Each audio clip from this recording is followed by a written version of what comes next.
dalam kondisi tidak ada pandemi. Karena sejatinya kebaikan Allah yang Allah berikan jauh lebih banyak daripada kesulitan dan kesusahan yang kita hadapi. Tapi manusia adalah makhluk yang suka berkeluh kesah, melupakan nikmat dan mengingat musibah. Allahumma salli wa sallim ala sayyidina wa maulana Muhammadin wa ala alihi wa ashabihi ajma'in. Ya Allah, semoga salawat dan salam senantiasa Engkau curahkan untuk hamba kekasih-Mu, untuk baginda Nabi kita Muhammad alaihi salatu wassalam, untuk keluarga beliau, untuk istri-istri beliau, untuk putra-putri beliau, dan untuk seluruh sahabat Nabi. Semoga Allah meridhai kita bersama mereka. Amma ba'd. Yang pertama mengucapkan terima kasih yang sebesar-besarnya buat semua, khususnya buat dokter-dokter nih, buat rumah sakit yang berpikir positif, optimis bahwa kita harus segera kembali kepada Allah Azza wa Jalla. Pandemi COVID-19 ini bukan hanya urusan vaksin yang kita tunggu. Bukan hanya 3M yang kita senantiasa mempublish hal ini, mengajak umat untuk menjaga diri dari COVID-19 dengan memakai masker, menjaga jarak, dan mencuci tangan. Tapi agar pandemi ini diangkat, kita perlu menjaga hati, membersihkan jiwa, bersama-sama kembali kepada Allah Azza wa Jalla. Tidaklah bala turun kecuali karena dosa, dan tidak diangkat kecuali karena tobat. Maka siang hari ini kita akan berbincang tentang kisah agung orang-orang yang bertobat. Yang harapannya, kalau kita mau bicara cerita, kita ini punya list yang panjang sekali. Dan harapan kita setelah kajian ini, kita menambah list itu. Kita berada di salah satu list kisah orang-orang yang bertobat. Karena sejatinya semua manusia berbuat dosa. Jangan sok suci. Rasulullah sallallahu alaihi wasallam bersabda, "Lau lam tudhnibu la dhahaballahu bikum." Kalau kalian tidak berbuat dosa, niscaya Allah akan mengusir kalian. Terus, wala jaa biqaumin akharin yudhnibu. Allah akan datangkan kaum yang lainnya, generasi yang lainnya, yang mereka berbuat dosa, thumma yastaghfirunallah fayaghfir lahum. Kemudian orang-orang itu beristighfar, memohon ampun kepada Allah, dan Allah mengampuni mereka. Bukankah nama Allah itu Al-Ghafur, Maha Pengampun? Ghafirudz dzam, Qabilit taub. Allah itu mengampuni dosa, menerima taubat. Allah itu Al-Afu. Tatkala Aisyah bertanya kepada Nabi alaihi salatu wassalam, "Ya Rasulullah, ara'aita idza araftu ayya lailatin lailatul qadar atau idza adraktu." Gimana pendapatmu kalau aku dapat tuh malam Lailatul Qadar? Apa yang harus aku baca? Maka kata Nabi alaihi salatu wasallam, "Quli Allahumma innaka afuwun tuhibbul afwa fa'fu anni." Katakan, ya Allah, Engkau itu Maha Pemaaf. Engkau cinta dengan maaf. Maafkan aku ya Allah. Subhanallah, di malam Lailatul Qadar yang diminta itu maaf sama Allah. Tadi dokter menyebutkan bahwa Allah cinta dengan orang-orang yang bertobat. Iya. Berbeda dengan manusia. Kalau mungkin ada satu orang yang minta maaf sama kita, karena satu kesalahan yang dia buat, mungkin kita akan maafkan dia. Ya, kita katakan wajar lah. Mungkin dia lalai, dia lupa, teledor, kita maafkan. Ternyata dia menyakitin kita untuk yang kedua kalinya. Kita masih bisa maafkan. Ternyata dia ngulangin lagi. Ternyata dia ngulangin lagi. Dan banyak di antara kita, hanya gara-gara satu kesalahan kawannya, dia nggak kenal lagi. Selamat tinggal. Itu manusia. Maka harus dirubah. Bagaimana menjadi orang yang pemaaf. Tatkala kita belajar nama-nama Allah itu, selain kita berdoa dengan nama itu, kita mengambil pelajaran dan mengamalkannya dalam kehidupan ini. Allah tuh sayang sama hamba-hambanya. Kegembiraan Allah kepada orang yang bertobat itu lebih daripada kegembiraan seorang hamba yang dia berangkat menuju ke padang pasir. Lalu di tengah-tengah padang pasir dia punya onta itu kabur. Kendaraan yang berisi makanan dia, minuman dia, perbekalan dia kabur. Akhirnya dia sudah putus asa. Dia duduk istirahat di bawah pohon. Dia meletakkan kepalanya, menunggu kematian, ontanya datang. Gimana gembiranya itu orang. Sehingga di surat Al-Furqan ayat 70. Allah Jalla Jalaluh memberikan sebuah ganjaran yang gak kebayang sama kita. Apa yang Allah berikan kepada orang-orang yang bertobat? Nah, silahkan dibaca Al-Furqan ayat 70.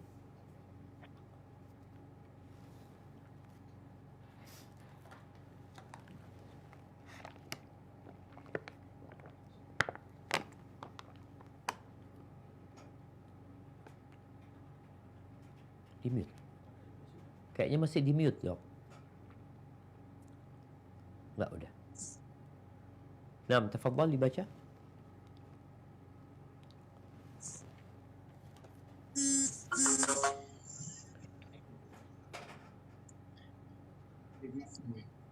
A'udzu billahi minasyaitonir rajim. Illa man taba wa amana wa amila salihan Wa amila amalan. fa ulaika yubaddilullah. Mungkin bisa diulangi. Illa man taba.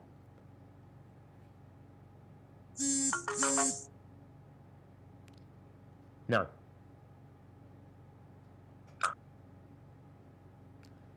Silahkan, Dok.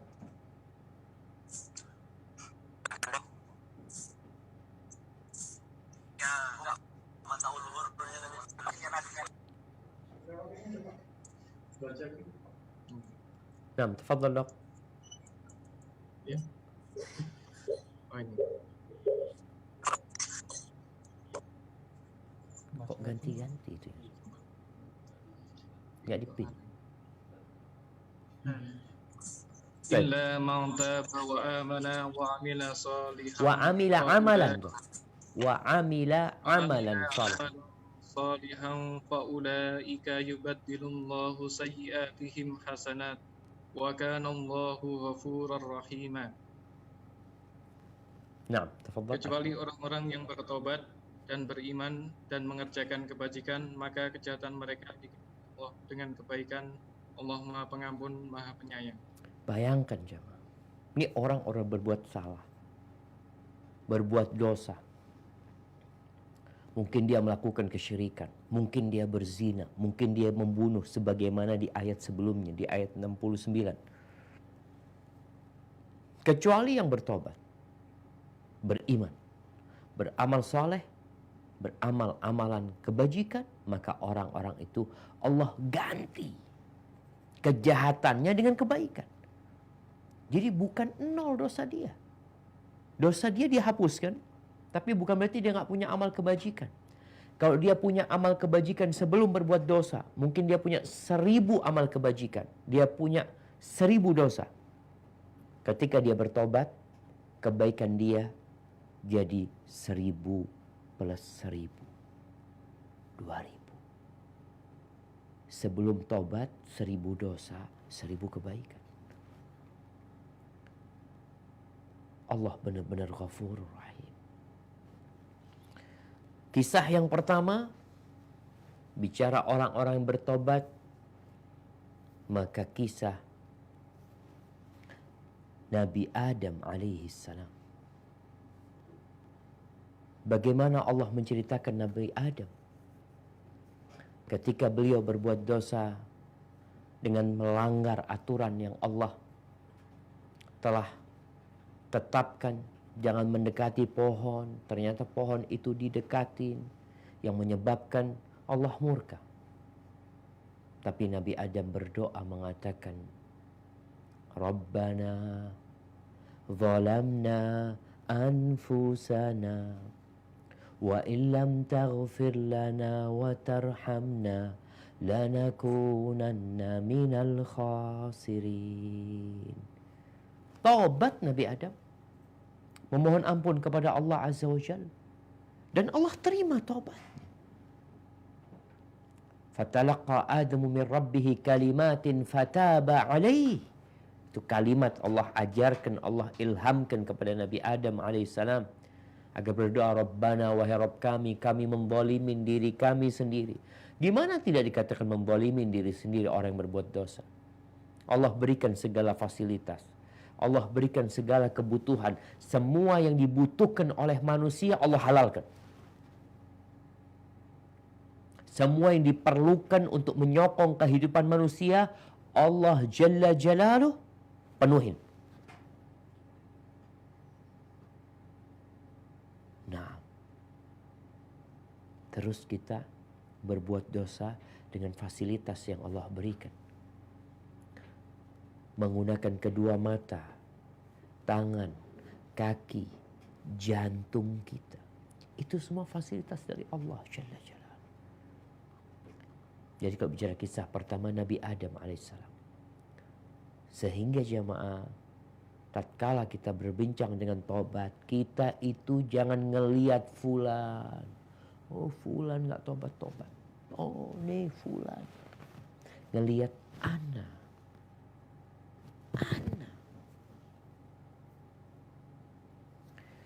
Allah ceritakan di dalam Al-Quranul Karim taubatnya Nabi Nuh alaihissalam. Nabi Nuh alaihissalam yang berdakwah selama 950 tahun. Mengajak kaumnya kepada Allah Jalla Jalaluh. Tapi setelah itu Allah memberikan azab kepada kaumnya. Tatkala Nabi Nuh alaihissalam naik ke atas perahu, beliau melihat anaknya. Anaknya itu sedang berjalan mendaki gunung. Nabi Nuh memanggil anaknya, mengatakan, Ya bunayya arkam ma'ana. Wahai anak, naiklah, naik kapal engkau anakku. Sini engkau masuk Islam, wahai anak. Jangan engkau bergabung sama orang-orang kafir. Apa kata anaknya? Dengan bangganya dia mengatakan, Sa'awi ila jabalin ya'simuni minal ma'. Ya Allah, anaknya mengatakan, aku akan mendaki gunung yang menyelamatkan aku dari air. Datang gelombang yang besar memisahkan antara Nabi Nuh dengan anaknya.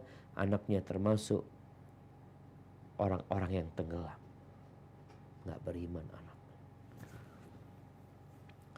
Lalu apa kata Nabi Nuh? Nabi Nuh berdoa kepada Allah. Di surat Hud ayat 45 sampai 47. Coba dibaca. A'udzu billahi minasyaitonir rajim. Wa nada Nuhur rabbahu faqala rabbi inna ibni min ahli wa inna wa'dakal haqqu wa anta ahkamul hakimin. Qala ya Nuhu innahu laysa min ahlik innahu amalun ghairu salih fala tas'alni ma laysa laka bihi ilm inni a'idzuka an takuna minal jahilin.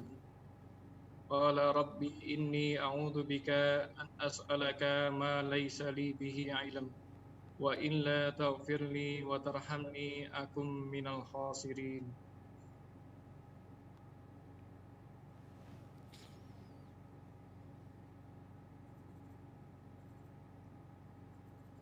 Artinya, Dan Nuh memohon kepada Tuhannya sambil berkata, Ya Tuhanku, sesungguhnya anakku adalah termasuk keluargaku, dan janjimu itu pasti benar. Engkau adalah hakim yang paling adil. Dialah Allah berfirman, Wahai Nuh, sesungguhnya dia bukanlah termasuk keluargamu, karena perbuatannya sungguh tidak baik. Sebab itu, jangan engkau memohon kepadaku sesuatu yang tidak engkau ketahui hakikatnya. Aku menasihatimu agar engkau tidak termasuk orang yang bodoh. Dia Nuh berkata, Ya Tuhanku, sesungguhnya aku berlindung kepadamu untuk memohon kepadamu sesuatu yang aku tidak mengetahui hakikatnya. Kalau engkau tidak mengampuniku dan tidak menaruh belas kasihan kepadaku, niscaya aku termasuk orang yang rugi. Allahu Akbar. Apa sih yang dilakukan sama Nabi Nuh? Dosa apa beliau? Mengatakan kepada Allah, wa illa taghfirli wa tarhamni akun minal khasirin. Ya Allah, kalau engkau tidak mengampuni aku, kalau engkau tidak memberikan belas kasihmu kepadaku, aku akan termasuk jadi orang-orang yang merugi. Nabi Nuh cuma berdoa mengatakan, Ya Allah, anakku termasuk dari keluargaku. Tapi Allah katakan, bukan. Dia bukan keluargamu. Bukan keluarga yang beriman. Nabi Nuh minta supaya anaknya diselamatkan. Tapi Allah katakan enggak. Allah berjanji yang mukmin selamat. Tapi dia bukan dari keluarga. Karena tahu Nabi Nuh salah dalam berdoa, salah dalam berucap, maka beliau mohon ampun kepada Allah. Beliau berdoa, Rabbi a'udzubika an as'alaka ma laysa li bihi ilm. Ya Allah, aku berlindung kepadamu dari memohon kepadamu sesuatu aku yang tidak tahu hakikatnya. Aku berlindung kepadamu. Kalau engkau tidak mengampuni aku, ya Allah. Minta Nabi Nuh. Minta ampun sama Allah. Ahibati fillah. Kita mungkin selama hidup ini banyak berkata, banyak menulis yang menurut kita baik. Menurut kita. Sebagaimana menurut Nabi Nuh alaihissalam permintaan beliau baik. Tapi hakikatnya kadangkala salah. Bukankah Nabi alaihissalam mengatakan innar rajula la yatakallamul kalimah ma yatabayyan fiha. Ada orang yang ngomong sebuah ucapan yang gak jelas ucapan itu.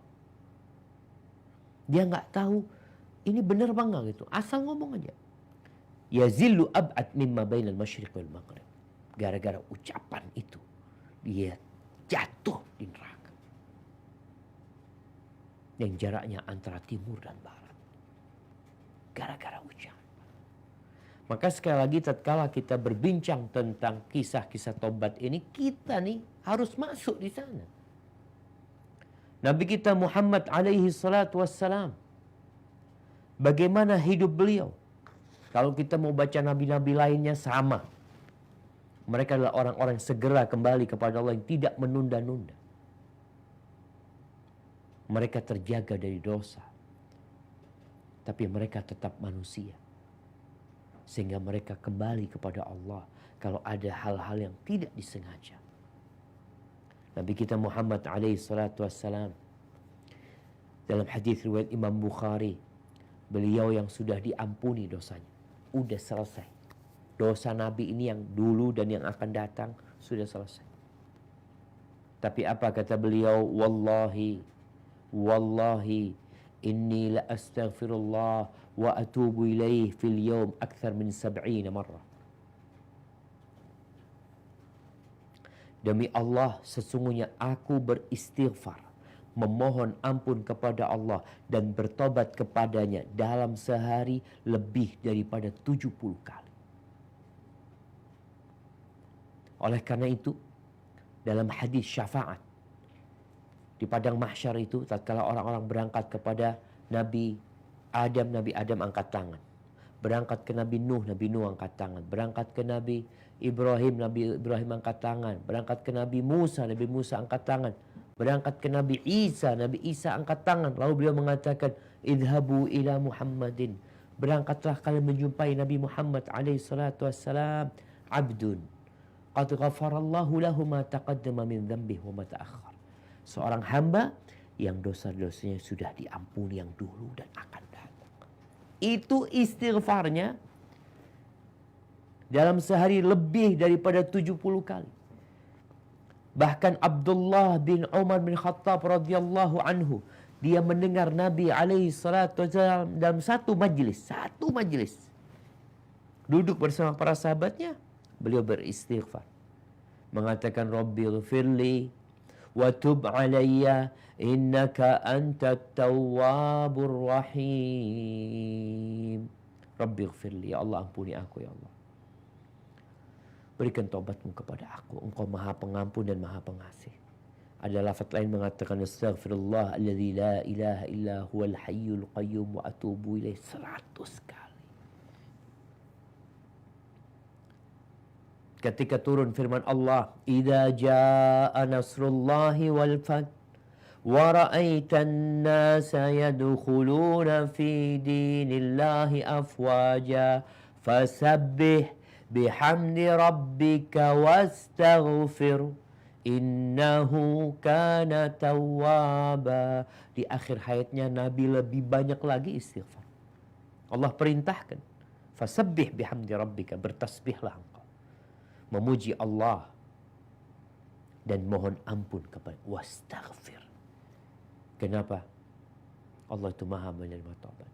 Sehingga Aisyah radhiyallahu taala anha menceritakan setelah turunnya ayat itu, kalau Nabi alaihi salatu wasallam sedang sholat dalam posisi ruku dan sujud, beliau membaca Rabbil subhanakallahumma bihamdika Allahumma ighfirli.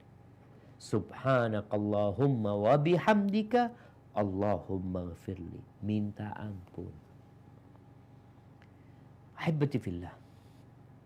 Di masa Nabi alaihi salatu wassalam, ada seorang wanita dari kabilah Ghamidiyah. Dia datang mengatakan, ya Rasulullah, inni hubla minaz zina fatahhirni. Wahai Rasulullah, sesungguhnya aku hamil dari zina. Sucikan aku ya Rasul. Aku hamil dari zina. Subhanallah. Akhirnya kata Nabi SAW, iya, kalau gitu engkau pulanglah sampai engkau melahirkan itu anak. Anak zina gak punya dosa. Sehingga sang ibu disuruh pulang, tunggu dia sampai lahir. Ketika anak itu lahir, Rasulullah SAW berpesan kepada keluarganya, tolong dijaga perempuan ini, diperhatikan, dirawat. Karena kadangkala kalau dikatakan dia berzina, jadi amukan massa. Mungkin sama keluarganya dilecehkan, diasingkan. Nabi berpesan supaya itu anak perempuan dijaga baik-baik. Karena dia udah bertobat. Ketika anak itu lahiran, dia datang. Datang lagi bawa anak. Ya Rasulullah, aku udah ngelahirkan anak ini ya Rasulullah. Sucikan aku. Dia minta dirajam. Dia tahu dengan dosa itu.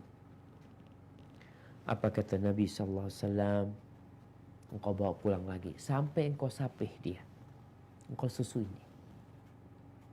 Perhatian Islam kepada ASI. Ini ibunya pezina, anaknya anak zina, tetap haknya dipenuhin. Ketika Sudah 2 tahun dia sudah menyapih itu anak. Dia datang menjumpai Nabi alaihi salatu wasallam mengatakan, "Ya Rasulullah, au ya Nabi Allah, qad fatamtuhu." Ya Rasulullah, aku sudah menyapihnya. Kasih roti anak itu. Sudah bisa makan roti itu anak. Lalu Nabi mengambil itu anaknya, diberikan kepada orang lain untuk dirawat sama keluarganya perempuan ini. Kemudian perempuan ini dirajam. Ketika dirajam,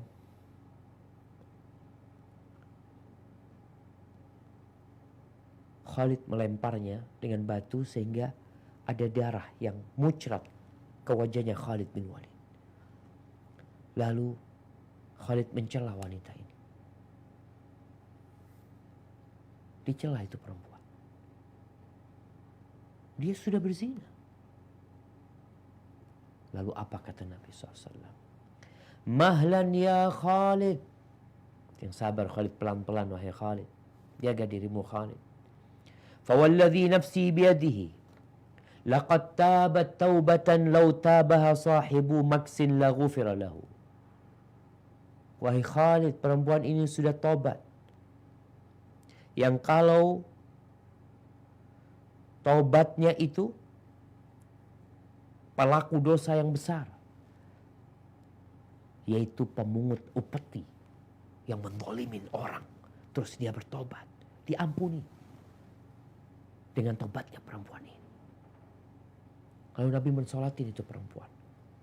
Ketika disolatin itu perempuan, Umar bertanya, "Ya Rasulullah, atusalli alaiha wa qad zanat?" Wahai Rasulullah, gimana engkau mensolati perempuan ini padahal dia sudah berzina? Dia sudah berzina, gimana engkau mensolatinya? Nabi menjelaskan lagi kepada Umar bin Khattab. Laqad tabat taubatan law qusimat ala 70 min ahli al-Madinah lawasi'atuhum. Ini perempuan sudah bertobat yang kalau tobatnya dia dibagikan kepada 70 pelaku dosa di kota Madinah cukup untuk mengampuni dosa-dosa mereka. Bayangin jamaah. Orang yang bertobat kepada Allah itu bisa jadi lebih baik daripada orang yang gak pernah berbuat dosa besar. Karena dia biasa-biasa aja sebenarnya. Bahkan sebagian ulama mengatakan rubba ma'siyah. Berapa banyak kemaksiatan yang mengantarkan pelakunya ke surga. Berbuat maksiat masuk surga karena tobatnya dia. Karena dia merasa dihantui dengan dosa-dosa dia. Lalu dia terus beristighfar memohon ampun. Warubba ta'ah. Dan sebaliknya. Ada banyak ketaatan yang mengantarkan pelakunya ke neraka. Karena sombong dengan ketaatan. Ujub dengan ibadahnya. Na'udzubillah min dzalik. Ahibati fillah. Itu tobat pezina. Tobat pembunuh. Rasulullah sallallahu alaihi wasallam, itu hadis yang diriwayatkan Imam Muslim. Ini tobat pembunuh diceritakan dalam riwayat Imam Bukhari dan Muslim dari Abu Sa'id Al-Khudri radhiyallahu anhu bahwa Nabi alaihi salatu wasallam mengatakan, "Kana mimman kana qablakum rajulun qatala 99 nafsan." Dulu ada orang sebelum kalian tuh dari kalangan Bani Israel, biasanya Nabi menceritakan ada seorang laki-laki yang membunuh 99 orang. Fasa'ala an a'lami ahlil ardi fadulla ala rahib. Dia bertanya orang yang paling alim, orang yang paling berilmu. Ternyata dia dikasih tahu rahib, pendeta yang ahli ibadah. Bukan ahli ilmu, tapi ahli ibadah. Lalu dia datang. Dia curhat nih sama ahli ibadah ini. Aku sudah membunuh 99 orang. Fahalli min taubah. Aku bisa tobat nggak? Bisa nggak diterima tobatku? Aku sudah bunuh 99 orang. Kata orang ini, Engkau mau tobat, sudah bunuh 99 orang, nggak ada tobat buat engkau. Ini bahaya kebodohan. Makanya ulama itu dibandingkan orang ahli ibadah, keutamaan ulama itu seperti keutamaan Nabi Muhammad dibandingkan orang yang paling rendah di antara umat Nabi Muhammad SAW. Dalam hadis lain beliau mengatakan alaihi salatu wassalam, fadlul alim alal abid. Fadilah, kemuliaan orang yang berilmu di atas orang yang ahli ibadah. Bukan orang awam biasa, tapi dia orang ahli ibadah. Ka fadlil qamar lailatul badri ala sa'iril kawakib. Seperti keutamaan rembulan di malam purnama. Nanti malam untuk melihat malam purnama. Bagaimana keutamaan rembulan di malam purnama dibandingkan bintang-bintang. Nggak ada, hilang bintang-bintang. Dia bunuh nih orang ahli ibadah, 100 yang dia bunuh. Dia tanya lagi, dia tetap optimis dia berharap dia bisa bertobat gitu loh. Makanya dia perlu ilmu. Dia tanya, mana orang yang paling alim? Fadulla ala rajulin alim. Lalu dikasih tahu itu ada orang alim di sana. Karena kadang-kala kalimat alim ini jemaah disalah artikan di masyarakat. Alim itu ahli ibadah, orangnya baik ya. Alim itu orang berilmu. Kalau orang itu baik, ahli ibadah, sholat berjamaah ke masjid, jaga puasa Senin Kemis, tapi dia nggak punya ilmu agama yang mumpuni, itu disebut abid. Ahli ibadah, bukan dikatakan alim. Lalu orang ini dikasih tahu sama orang alim, berangkat dia. Lalu dia jelaskan, aku ini sudah bunuh 100 orang. Dia ceritakan 100 orang. Yang terakhir ahli ibadah tuh. Fahallahu min taubah. Apakah mungkin dia masih diterima tobatnya? Apa kata orang alim ini? Na'am. Wa man yahulu bainaka wa bainat taubah. Iya. Apa yang menghalangimu dari tobat? Apa? Kata Nabi alaihi salatu wasallam, innallaha yabsutu yadahu bil-lail liyatuba musi'un nahar. Allah membentangkan tangannya di malam hari untuk menerima tobatnya orang-orang yang berbuat dosa di siang hari. Jangan nunggu besok. Allah sudah bentangkan tangannya di malam hari untuk menerima tobatnya pelaku dosa di siang hari. Wa yabsutu yadahu bin nahar liyatuba musi'ul lail. Dan Allah bentangkan tangannya di siang hari untuk menerima tobatnya orang-orang yang berbuat dosa di malam hari. Maka alim ulama ini mengatakan, iya, nggak ada yang menghalangi dari tobat. Lalu alim ulama ini mengatakan, intalik ila ardi kada o kada. Engkau hijrah tapi ya, engkau pindah, engkau tinggal ke negerimu. Itu negeri yang penuh dengan dosa, negeri yang buruk. Karena masa dia sampai membunuh 100 orang jemaah, nggak ada yang ngasih tahu. Berarti negerinya nggak benar nih. Masyarakatnya nggak baik. Maka alim ulama ini mengatakan engkau pindah. Tinggalkan negeri.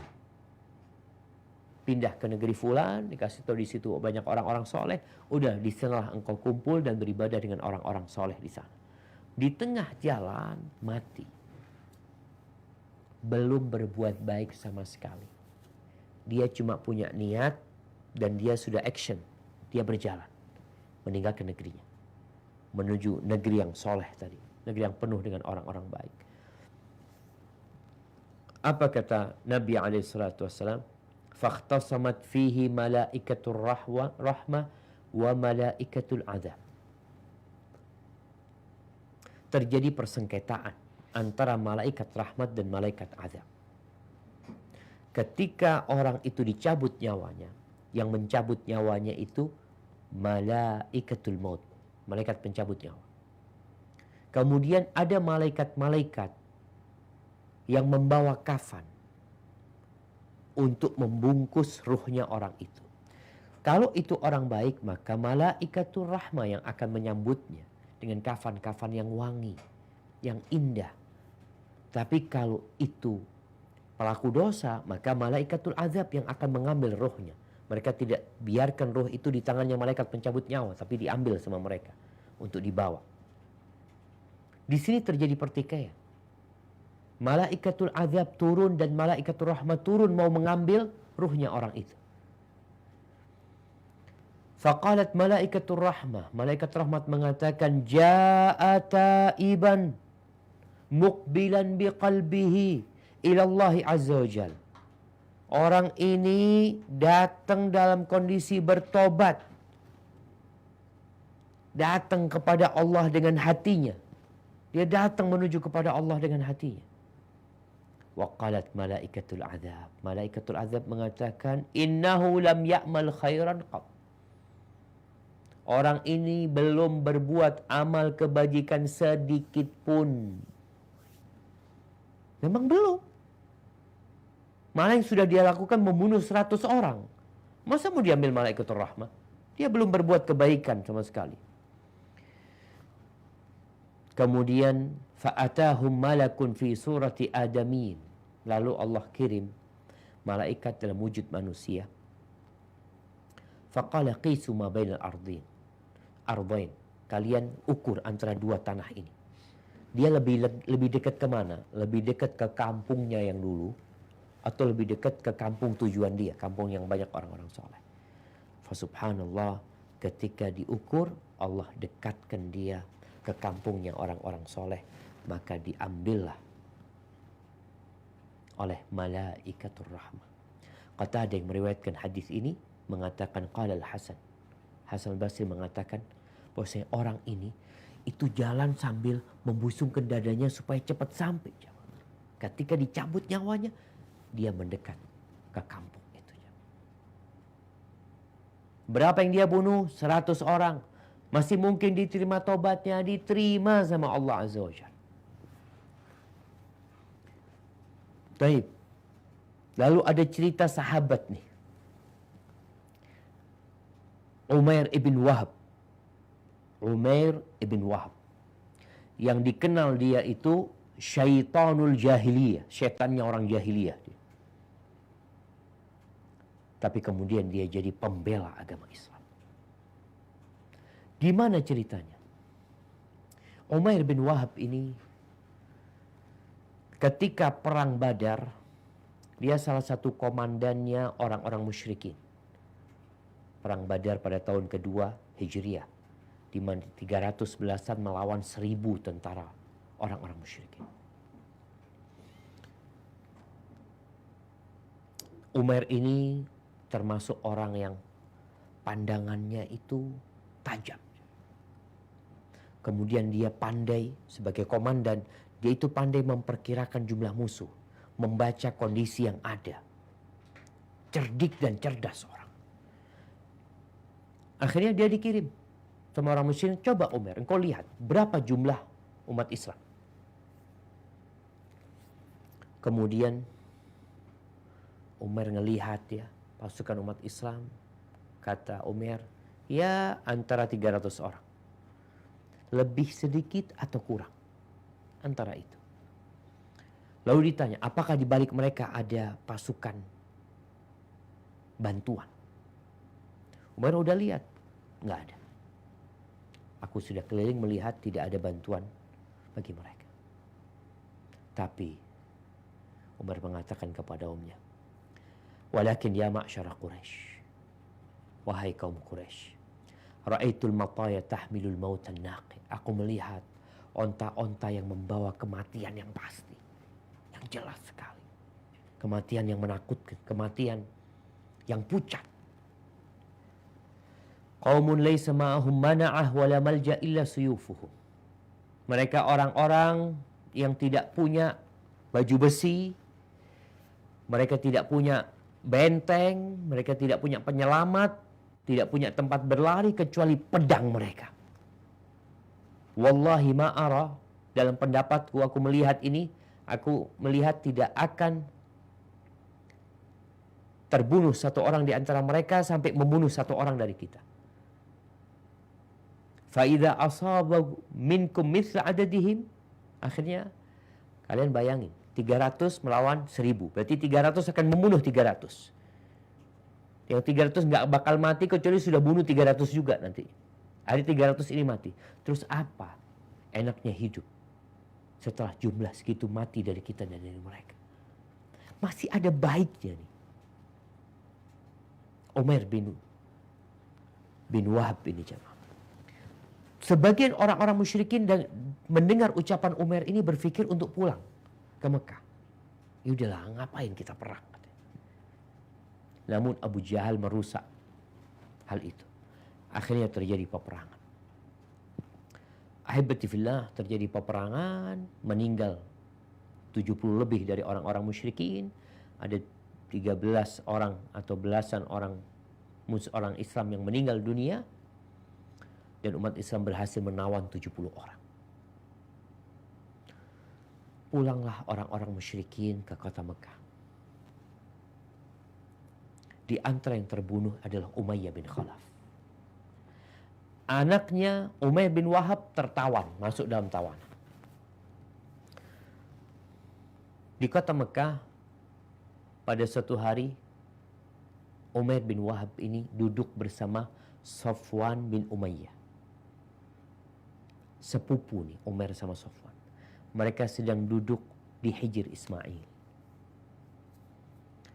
Mereka ngobrol tentang kekalahan mereka. Ini ceritanya Urwah bin Zubair menceritakan. Cerita panjang nih jamaah. Ana akan ringkas ya, karena waktu kita tidak panjang. Safwan mengatakan, wallahi ma fil aish ba'dahu min khair. Waduh, gak nyaman hidup sudah setelah kejadian perang Badar. Setelah meninggalnya ayahnya Safwan, ya, banyak keluarganya yang mati. Abu Jahal yang mungkin buat mereka orang yang bijak, bahkan namanya Abul Hakam, dipanggilnya Abul Hakam. Umair mengatakan, sodak, benar. Hidup ini sudah gak nyaman lagi setelah kejadian perang Badar itu. Lalu Umair mengatakan, wallahi, demi Allah, laula dainun alayya, kalau bukan karena hutang yang aku tanggung, yang aku gak punya, yang sampai sekarang belum bisa bayar. Wa iyalun akhsha alaihimud bai'a ba'di. Dan aku juga punya keluarga yang menjadi tanggunganku. Aku takut mereka terlantar nanti kalau aku mati. Kalau bukan takut karena dua hal ini, la rakibtu ila Muhammadin hatta aqtulahu. Maka aku akan mendatangi Muhammad sampai aku bunuh dia.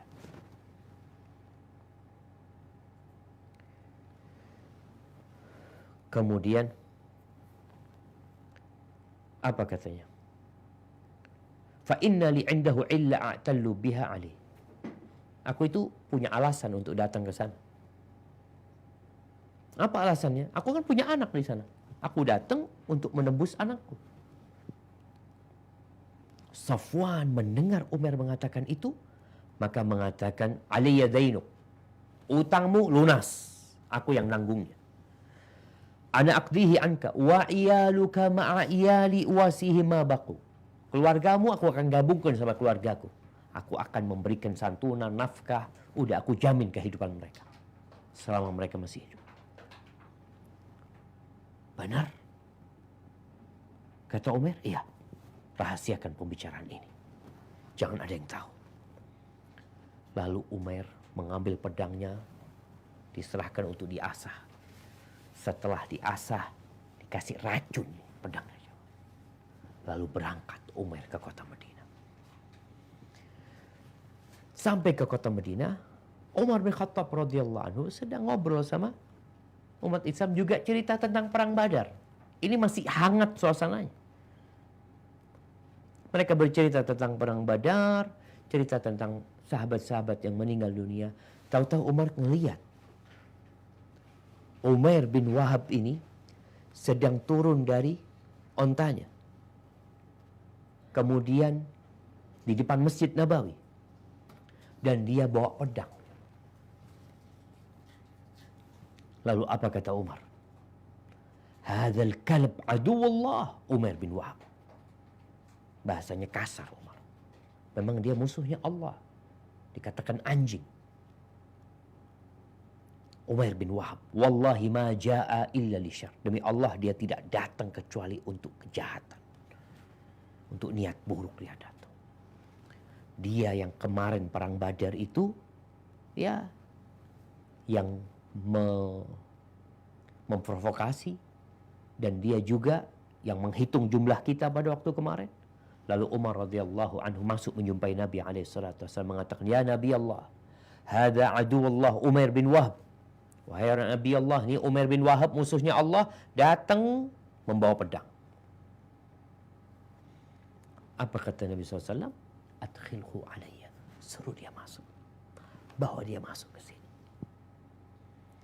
Lalu Umar menjumpai Umar. Akhadha bihamalati sayfi fi unuqihi falabbabahu biha. Itu tali pedangnya diikatkan di lehernya Umar, dipegang kerahnya gitu, sama tali pedang. Dibawa, dan Umar berpesan kepada orang-orang Ansor, kalian dampingi Nabi SAW. Takut ada apa-apa oleh orang. Lalu ketika sudah masuk, Umar dengan memegang, apa bahasanya ya? Bukan mencekik ya. Kerah bajunya itu ditarik gitu.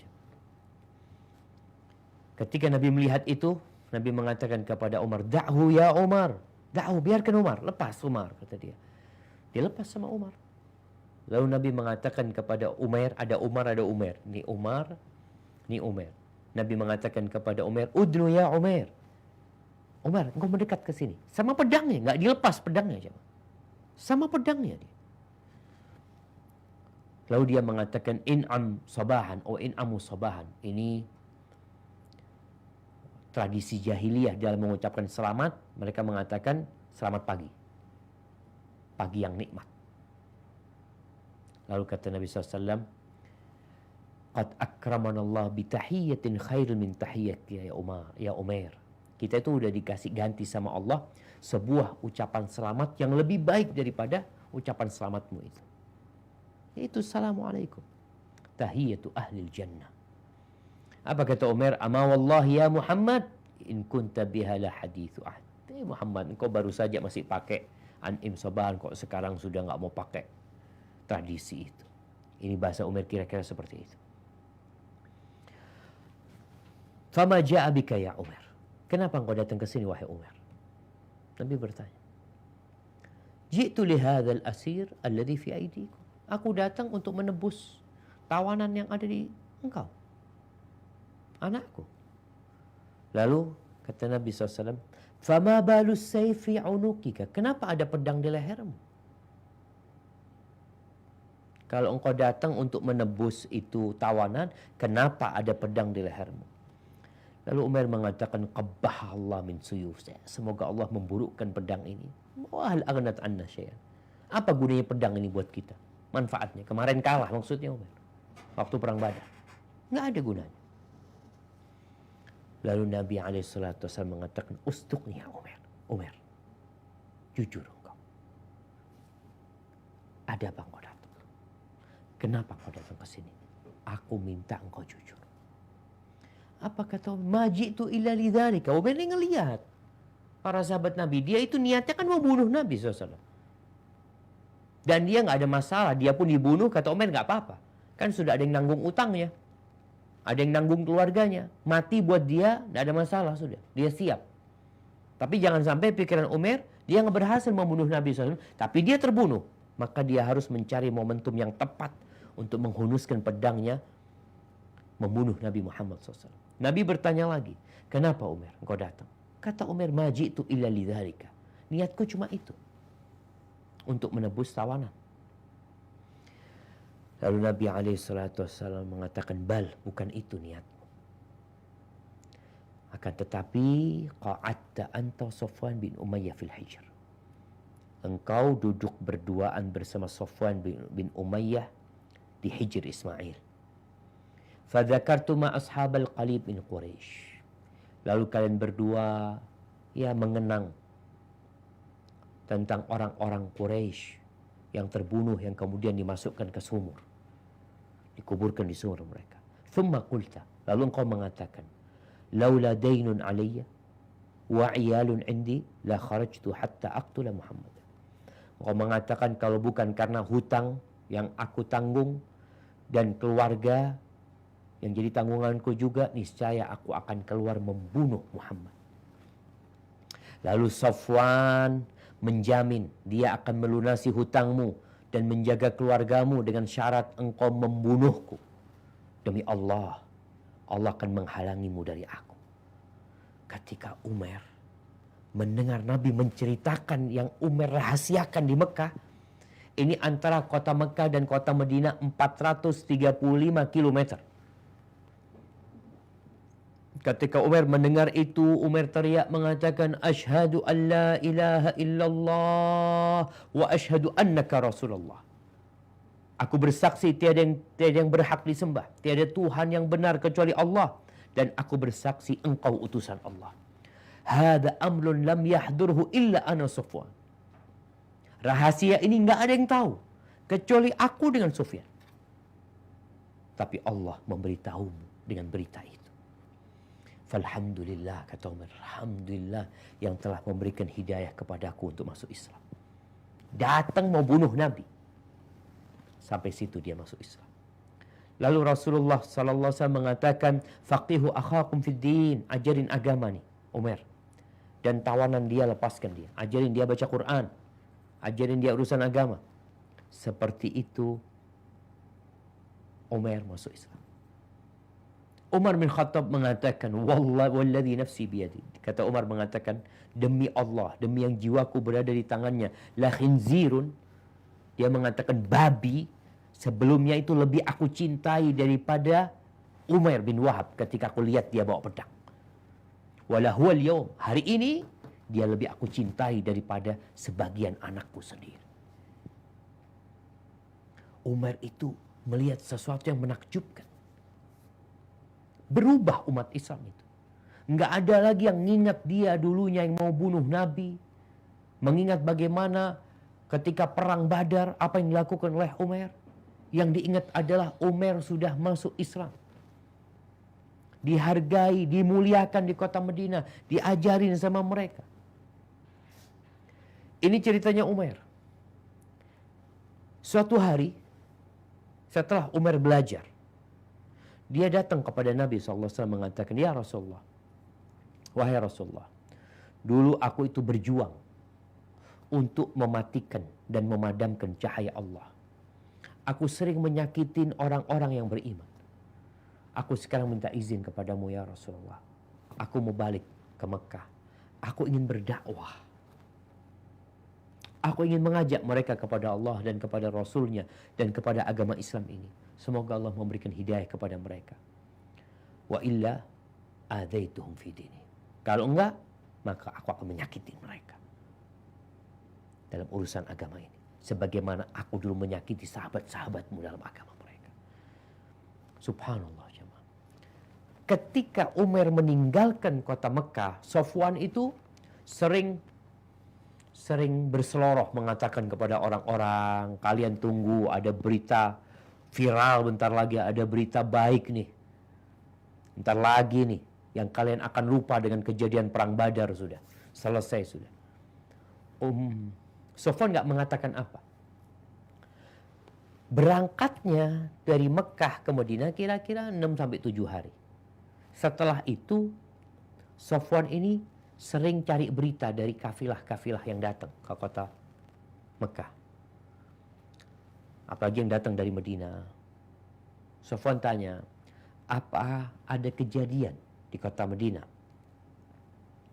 Kata mereka, nggak ada, kata dia. Nggak ada kejadian-kejadian besar di kota Madinah. Sampai suatu hari, dia tanya sama orang yang masuk ke kota Mekah.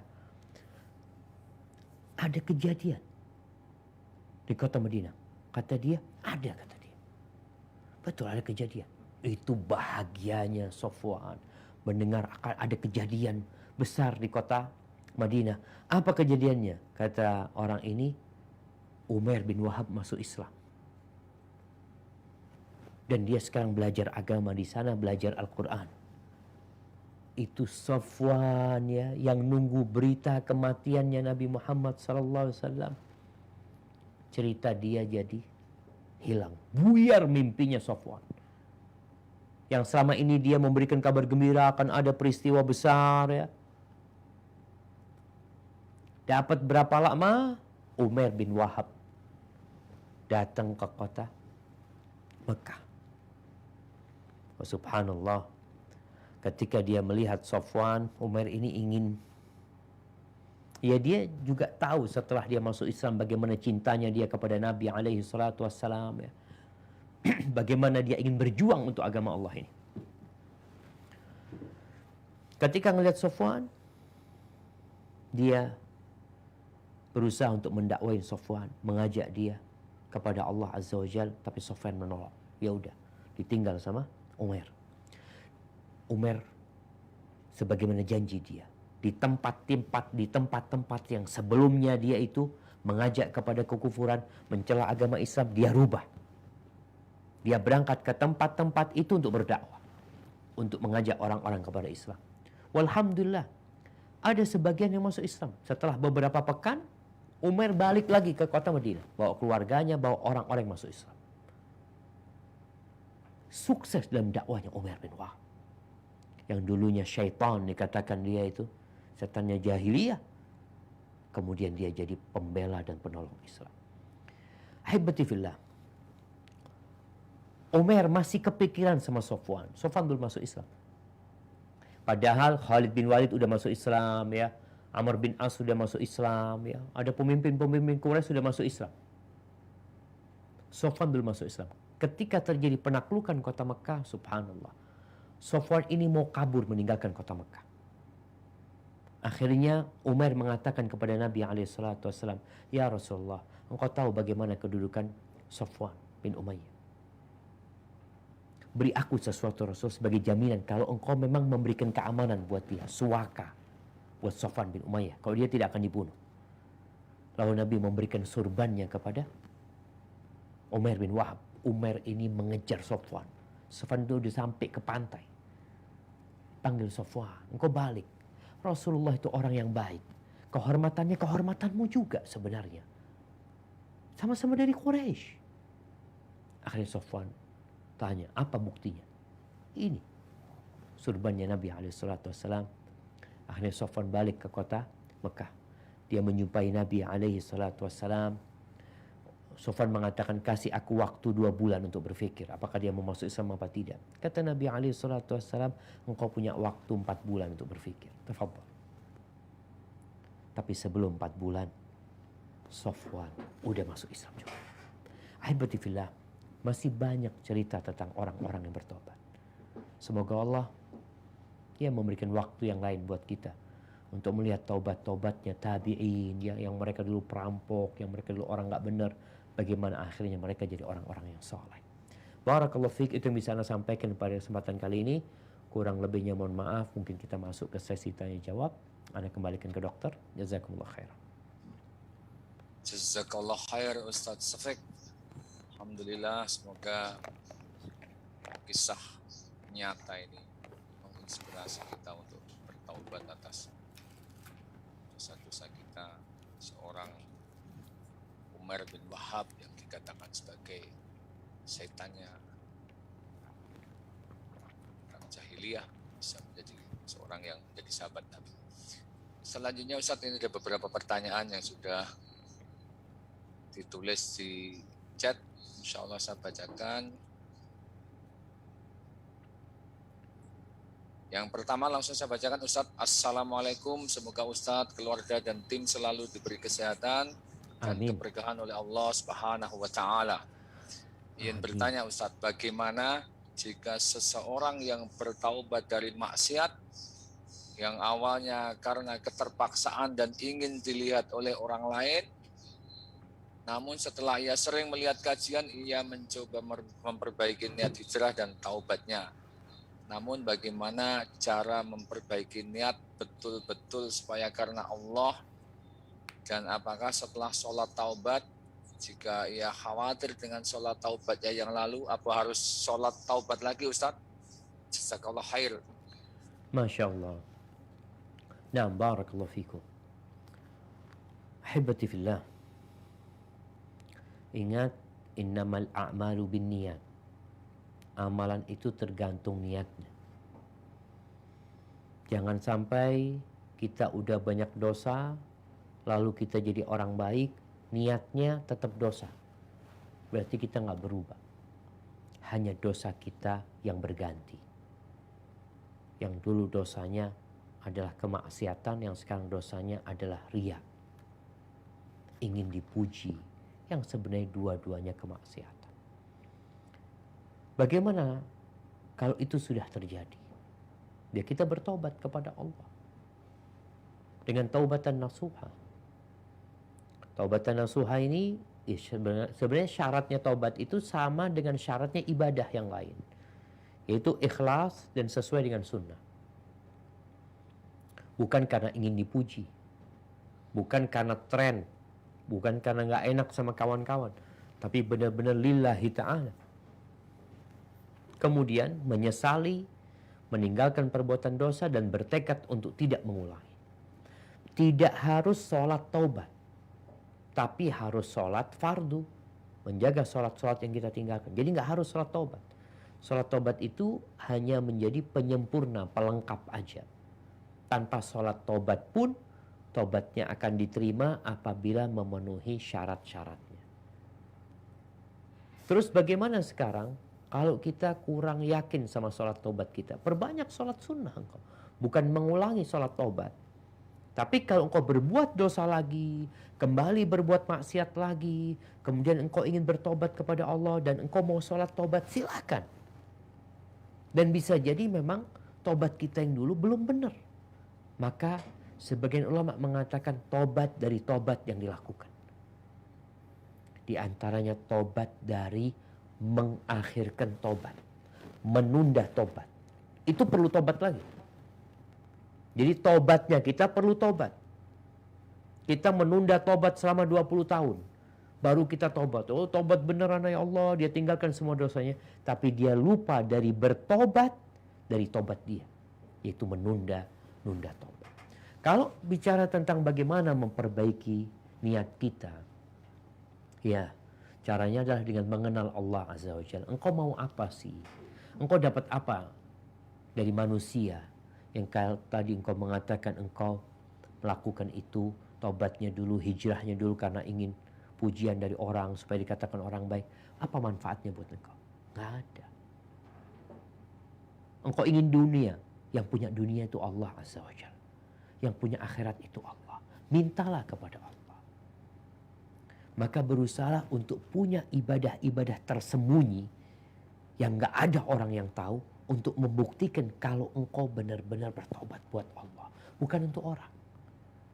Punya sedekah tersembunyi, punya sholat malam, punya puasa sunnah yang gak ada orang tahu. Semoga dengan cara itu kita bisa menjaga niat kita lillahi ta'ala. Hadza wallahu a'lam bissawab. Jazakallah khair Ustaz. Ini ada yang raise hand, semoga ini Akhi Abu Nabil, silakan. Sebentar, kita mau unmute. Assalamualaikum Ustaz. Waalaikumsalam warahmatullahi wabarakatuh. Ahlan wa sahlan. Ya Ustaz, Ana mau tanya Ustaz. Tafadhal. Kalau seseorang bertaubat dari dosa besar Ustaz ya, misalkan syirik akbar gitu ya Ustaz ya, apabila taubatnya diterima, apakah amal kebaikan yang sebelumnya dikembalikan seperti semula Ustaz ya? Nah, udah itu aja Abu Nabil. Barakallahu fiik. Satu lagi Ustaz, boleh Ustaz? Kalau masih nyambung nggak apa-apa. Ya, ini yang kedua Ustaz. Apabila seseorang terjatuh dalam dosa besar syirik gitu ya Ustaz ya, misalnya ke dukun, maka selama 40 hari sholatnya kan tidak diterima ya Ustaz ya. Nah. Kemudian saat itu juga yang bersangkutan bertaubat. Apakah yang selama 40 hari sholatnya yang masih juga tidak diterima ya Ustaz ya? Nah, barakallahu fikum. Ya jamaah, berkaitan dengan tobat, kita tuh kadang-kala khawatir kalau kita bertobat, apalagi tadi melakukan kesyirikan, yang ditakutkan apakah pahala-pahala kita dulu, sholat kita, ya, zakat kita, puasa kita itu hilang jadi nol atau tetap masuk dalam catatan kebaikan kita. Pendapat yang lebih kuat tetap masuk dalam catatannya. Ini berkaitan kalau orang itu haji lalu murtad. Orang itu pernah haji. Lalu dia murtad. Kemudian dia masuk Islam. Apakah dia wajib berangkat haji lagi? Karena dianggap haji yang dulu itu nggak sah. Pendapat yang kuat tidak. Dia nggak wajib haji lagi. Karena dia haji waktu itu dalam kondisi Islam. Syarat dan ketentuannya terpenuhi, maka haji dia insya Allah sah. Dan dia nggak punya kewajiban melaksanakan ibadah haji lagi. Sehingga orang yang bertobat dari melakukan dosa syirik, atau bahkan dia keluar dari Islam, ketika dia masuk ke dalam agama Allah, illa man taba wa amana wa amila amalan salihan, kecuali orang yang bertobat, dia beriman, dia bertauhid kepada Allah dan dia beramal amal saleh, faulaika yubaddilullahu sayyiatim hasanat, maka Allah akan ganti dosa-dosa dia dengan kebaikan. Kejahatan dia itu diganti dengan kebaikan. Ini kejahatannya. Bagaimana kebaikannya? Ya tetap kebaikan itu akan ada bersama dia. Sehingga kalau ada orang kafir masuk Islam, dia dulu sedekah, dia dulu suka membantu orang lain, dia sosial, Masya Allah. Ketika dia masuk Islam, kebaikan-kebaikan itu akan masuk ke dalam catatan kebaikan dia. Bukan dia nol. Kadang-kala kan istilah orang masuk Islam itu ya seperti bayi baru lahir. Itu dosanya. Dosanya nol. Bukan bicara kebaikannya, tapi dosanya yang nol. Kebaikannya tetap akan ada buat dia, sehingga ketika dia bertobat kepada Allah Azza wa Jal, dosanya nol, dosa-dosa dia pun diganti dengan kebaikan, dicatat sebagai kebaikan buat dia. Kemudian kalau pertanyaan yang kedua, tentang orang yang berangkat ke paranormal, ke dukun, kemudian bertanya kepada dia, ya, atau dia cuma datang doang aja, itu sholatnya sudah nggak diterima selama 40 hari. Nggak diterima. Itu hukuman buat dia. Dia wajib sholat, tapi sanksinya sholat dia itu nggak berpahala buat dia. Menggugurkan kewajiban tapi nggak berpahala buat dia. Ya dia kalau nggak sholat, kalau gitu anak nggak sholat, dosa dia ketika nggak sholat. Maka dia wajib sholat. Terus kalau dia bertobat, apakah akan diterima? Kalau dia bertobat, selesai urusannya. Man taba taballah alaih. Orang yang bertobat, Allah akan menerima taubat dia. Asalkan taubatnya taubatan nasuha. Allah itu maha baik, jemaah. Tinggal bagaimana kita menseriuskan taubat kita. Soalnya kalau kita tobat, lalu kita tobat mengatakan, ana tobat tapi sholat ana nggak diterima, gimana ya? Kan orang nggak akan semangat untuk tobat, karena buat dia sama aja gitu. Enggak sama. Ketika engkau bertobat, Allah akan terima tobat dan Allah akan hapus dosa-dosamu. Bahkan sanksi yang diberikan pun Allah bisa ampuni. Hadza wallahu a'lam bissawab. Jazakallah khair Ustaz. Sekarang berlanjut yang pertanyaan lewat chat Ustaz. Nah, Dari Abu Fatih Nafisah.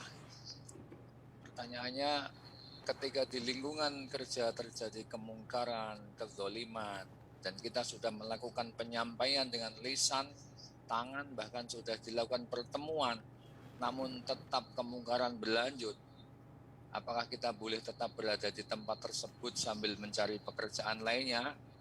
Demikian pertanyaannya, Ustaz. nah, dok, ana nggak paham dok. Ini Mencari begini, Ustaz. pekerjaan lainnya dia itu? Jadi dia sepertinya bekerja di suatu tempat, Nah, tempat kerja, kemudian ada kemungkaran, kezoliman, sudah diusahakan untuk merubah dengan lisan, dengan tangan, bahkan pertemuan, tapi kemungkaran tetap berlanjut. What's next? Apa yang sebaiknya gitu, Ustaz? Apakah boleh di tempat itu atau harus pindah kerja tempat lain? oke. Siap jemaah. Nah, ahibati fillah.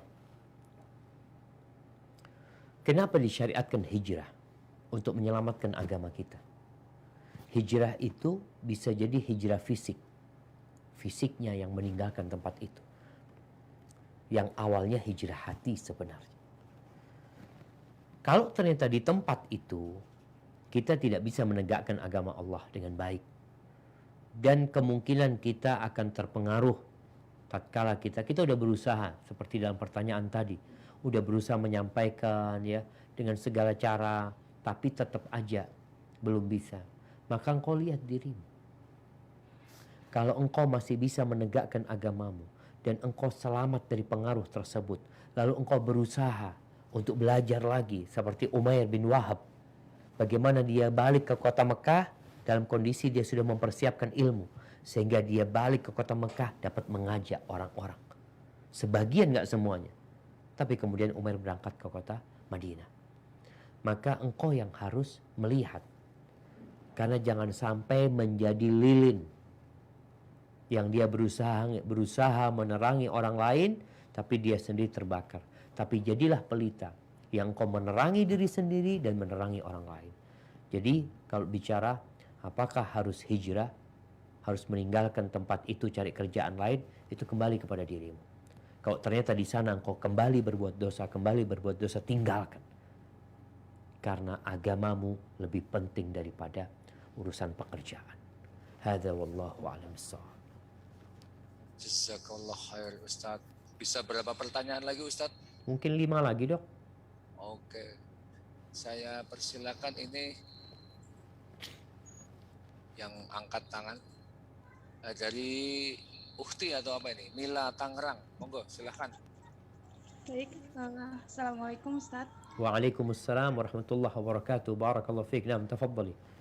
Ya, gini Ustaz, saya ingin bertanya, bagaimana tidak sebenarnya gini, saya kok merasa ya setelah saya berhijrah gitu, kehidupan kami dalam hal keuangan itu agak sulit Ustaz. Tidak seperti hanya sebelum kami berhijrah ya. Itu apa karena dosa kami yang terlalu banyak atau memang taubatan kami tidak diterima atau bagaimana Ustaz? Mohon penjelasannya.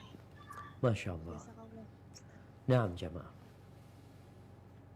Ya buat teman-teman yang hijrah, yang mungkin mendapati kondisi ekonominya sulit atau mendapatkan perlakuan yang kurang pantas dari keluarganya, apa sih masalahnya?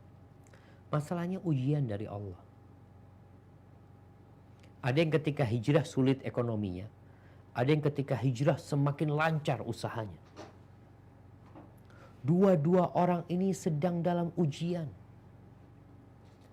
Allah Azza wa Jalla mengatakan, ahasiban nasu an yaqulu amanna wa hum la yuftanun. Apakah manusia mengira dengan mereka mengatakan kami beriman, lalu mereka tidak akan diuji, tidak akan difitnah?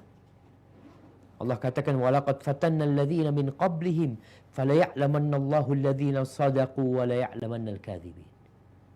Kata Allah, kami benar-benar telah menguji orang-orang sebelum mereka, sehingga tampak mana yang beriman dan mana yang pura-pura beriman. Ada sebagian orang di masa Nabi SAW itu yang beribadah di pinggiran ya, pinggiran jalan yang di pinggiran jurang. Di pinggiran jurang. Kalau dia dapat nikmat, dia senang. Tapi kalau dia dapat kesusahan, dia jatuh ke jurang itu. Dia kembali kepada kekufuran. Dan itu ujian. Karena kita sadar, dunia ini bukan tempat bersenang-senang. Apakah para sahabat Nabi yang hijrah, ekonomi mereka akhirnya semakin bagus? Iya, tapi setelah melalui proses yang bagus ya. Tapi kebanyakan para sahabat ketika hijrah, di Masjid Nabawi ada 70 sahabat yang tidur di masjid. Bagaimana cerita Abu Hurairah, cerita sahabat lain Sa'ad bin Abi Waqqas, yang mereka itu hanya punya sarung. Mus'ab bin Umair, anaknya orang kaya, mati, kain kafan itu nggak cukup buat tubuhnya. Kalau ditarik ke kakinya, kepalanya kelihatan. Ditarik kepalanya, kakinya kelihatan. Itu sahabat-sahabat Nabi yang hijrah. Sampai ke kota Madinah nggak punya rumah, tidur di masjid. Kebanyakan mereka, 70 sahabat itu yang ada di Masjid Nabawi, cuma punya satu sarung. Atasan nggak ada. Maka kalau dikatakan, apakah karena dosa-dosa masa lalu atau karena tobatnya nggak diterima, wallahu a'lam bishawab. Tapi yang jelas itu ujian. Karena semua orang-orang yang berakal bersepakat bahwa kenikmatan tidak dapat diraih dengan kenikmatan, tapi kenikmatan diraih dengan perjuangan. Semoga ini menjadi jalan anti untuk menuju ke surga Allah Azza wa Jalla. Dan terus bertobat, terus memohon kepada Allah. Kita terus berburuk sangka kepada diri kita sendiri dan berbaik sangka sama Allah Azza wa Jalla. Kemudian lihatlah kepada nikmat yang Allah berikan. Jangan melihat kepada kesulitan yang kau hadapi. Hada wallahu a'lam bishawab. Jazakallah khair Ustaz. Sekarang saya bacakan dari chat Ustaz. Nah, Dari Roy Sinaiji. Saya bekerja di perusahaan kontraktor sebagai Finance Accounting Manager. Pekerjaan saya bergelut dengan proses pinjaman dengan lembaga ribawi, seperti ikut rapat-rapat mengenai pinjaman, sampai dengan akad perjanjian pun saya ikut mendampingi. Apakah saya termasuk dalam pelaku riba? Mohon bimbingannya Ustaz. barakallahu fikum. Ana rasa kalau anti tidak melakukan riba, tapi engkau menjadi pendukung riba. Pendukung riba itu kan bisa jadi yang punya uang atau yang pinjam uang. Tapi bisa jadi menjadi saksi. Bisa jadi menulis. Keberadaan anti itu dalam lingkaran sana. Yang seharusnya anti mengingkari, atau anafan, yang seharusnya engkau itu mengingkari kemungkaran tersebut, malah engkau ikut hadir, ikut mendukung, maka dosa. Terus gimana caranya? Ya, minta dipindah ke divisi lain. Walaupun lebih rendah, walaupun mungkin menurut orang lebih hina pekerjaannya, tapi itu lebih baik dan lebih halal daripada engkau harus mendampingi tadi proses murka Allah turun. Allah mengumumkan perang kepada pelaku riba, sedangkan kita hadir di sana untuk mendilkan riba. Na'udzubillah min dzalik. Hada wallahu a'lam bishawab. Jazakallah khair Ustaz.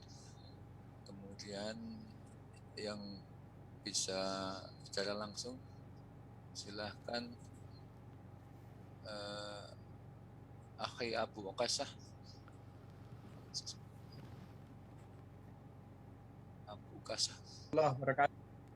Waalaikumsalam warahmatullahi wabarakatuh. Ahlan wa sahlan. Barakallahu fiik. Tafadhal Abu Okasah.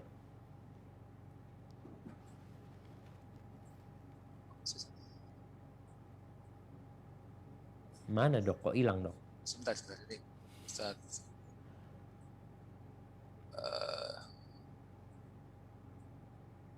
Agak susah.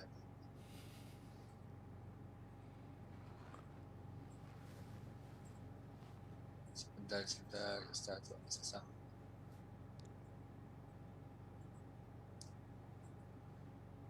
You cannot. Okay.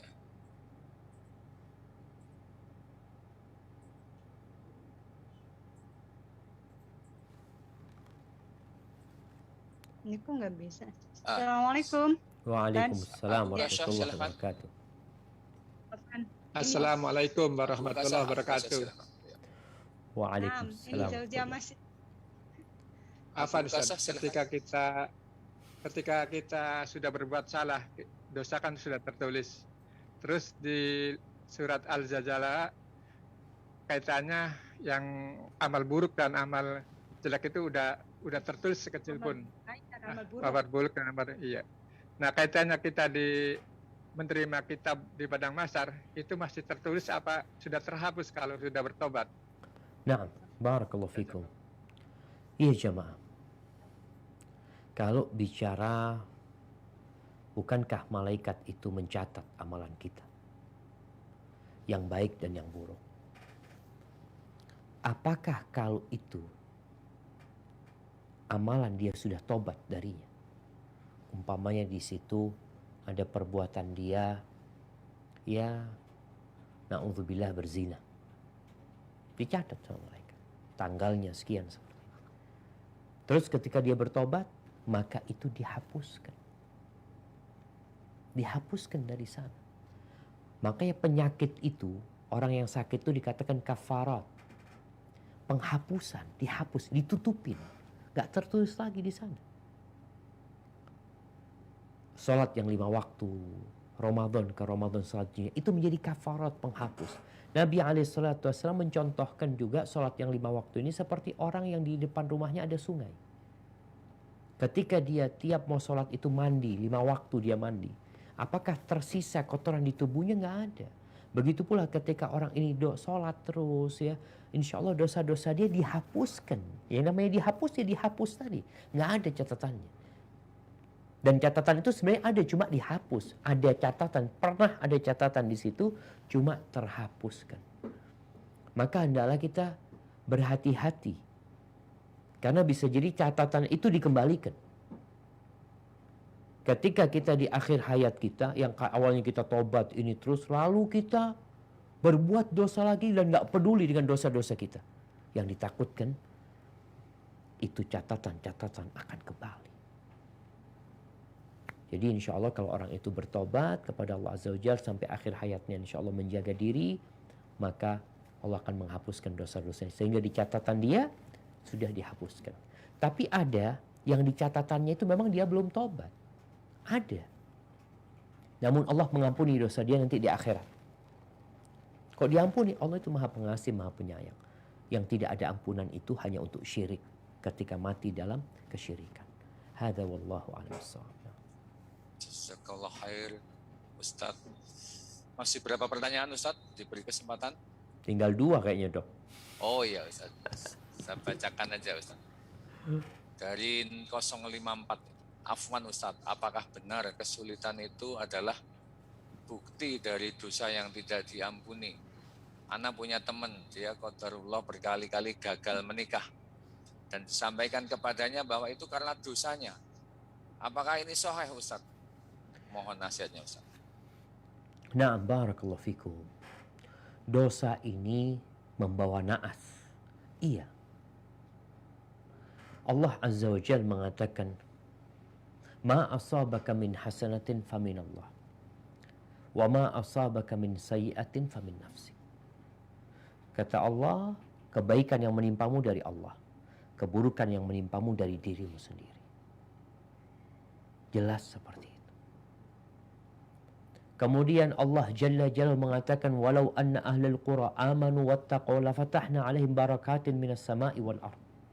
Andai kata penduduk negeri itu beriman bertakwa, kami akan bukakan berkah-berkah dari langit dan dari bumi. Tapi mereka berbuat dosa, mereka kufur. Allah azab mereka. Dan Allah mengatakan, "Sayaj'alullahu ba'da usrin yusra." Allah akan menjadikan setelah kesulitan kemudahan. Barang siapa bertakwa kepada Allah, Allah akan kasih jalan keluar.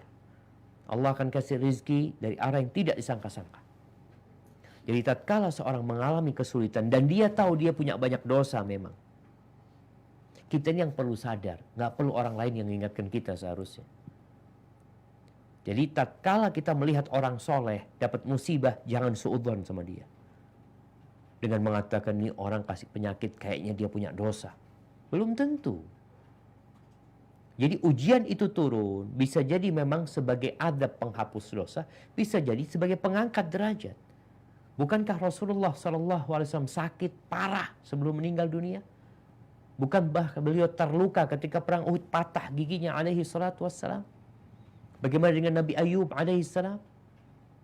Maka hendaklah kita ketika melihat orang lain sulit hidupnya dan kita tahu dia orang baik, kita berbaik sangka, mungkin Allah mau mengangkat derajat dia. Tapi kalau kita tahu saudara kita banyak dosa, kita kasih tahu dia, dosa membawa naas.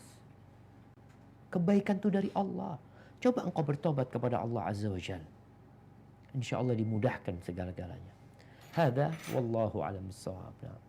Jazakallah khair, Ustaz. Jadi satu pertanyaan terakhir, Ustaz, ini ya. Siap, Dok. Ya, ini saya beri kesempatan kepada, saya susah nge-unmute. Ummu Akhtar. Mak-mak nih, Dok. Iya. Ummu Akhtar. Unmute-nya susah ya. Ini Ummu Akhtar. Sudah. Ummu Akhtar silahkan. Ya, Assalamualaikum. Izin bertanya Pak Dokter dan Ustadz. Waalaikumsalam warahmatullahi wabarakatuh. Naam, tafadhal. Ya, saya kan sudah sejak 2017 saya hijrah dari tempat saya yang kurang baik. Nah, tapi dilema saya saat ini adalah saya memiliki usaha warung kopi dan di sini banyak anak-anak muda yang tentunya menghabiskan waktu di sini dan menyetel lagu-lagu, kadang mereka bermain gitar. Jadi saya dilema. Sedangkan dulu saya meninggalkan pekerjaan yang di situ banyak musik. Namun sekarang saya malah berhadapan langsung dengan pelaku pecinta musik lagi. Bagaimana ini Pak Ustadz? Terima kasih, jazakallahu khair. Masya Allah, barakallahu fiik. Ya jamaah, kita itu akan tetap diuji sama Allah sampai ajal menjemput kita. Ada satu penyakit yang kadang-kala menimpa sebagian orang, namanya istibta, yaitu merasa rizkinya terhambat, merasa terlambat rizkinya datang. Sehingga kadang-kala orang itu melakukan perbuatan haram. Tapi alhamdulillah anti sudah sadar, sudah faham, sudah ngerti bagaimana ajaran Islam, bagaimana Allah ingin umat manusia itu hidup dalam kedamaian, hidup dalam kebahagiaan. Maka ana rasa anti harus bisa membuat satu lingkungan yang membuat orang-orang itu hijrah. Dulu banyak warung yang mengatakan nggak bisa jualan tanpa rokok, harus ada rokok, harus ada musik. Subhanallah, sekarang bisa tanpa rokok, bisa tanpa musik. Dan anti mengkondisikan.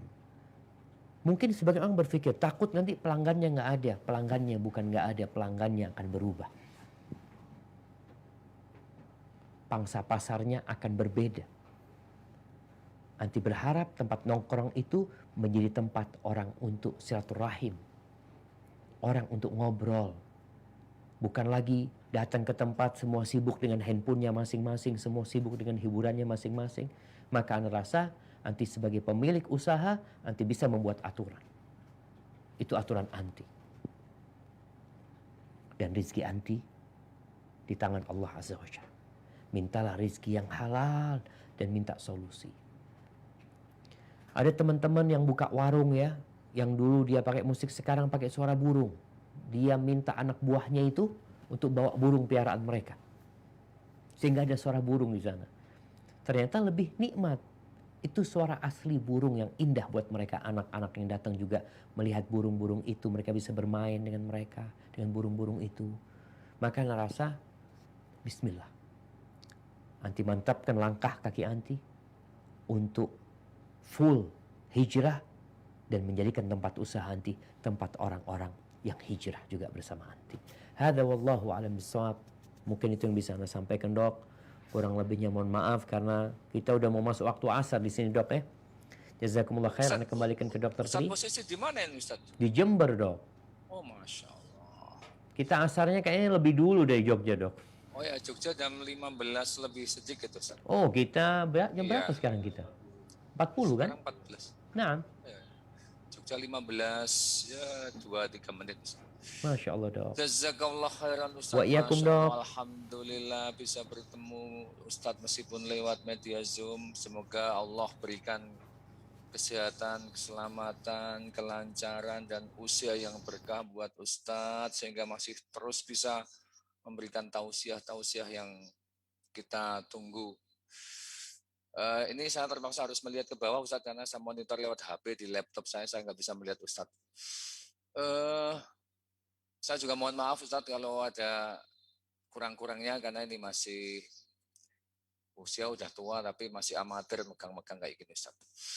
Semoga ini menjadi catatan amalan kebaikan kita dan menjadi pemberat timbangan kita di akhirat. Amin, amin. Jazakallah khair, Ustaz.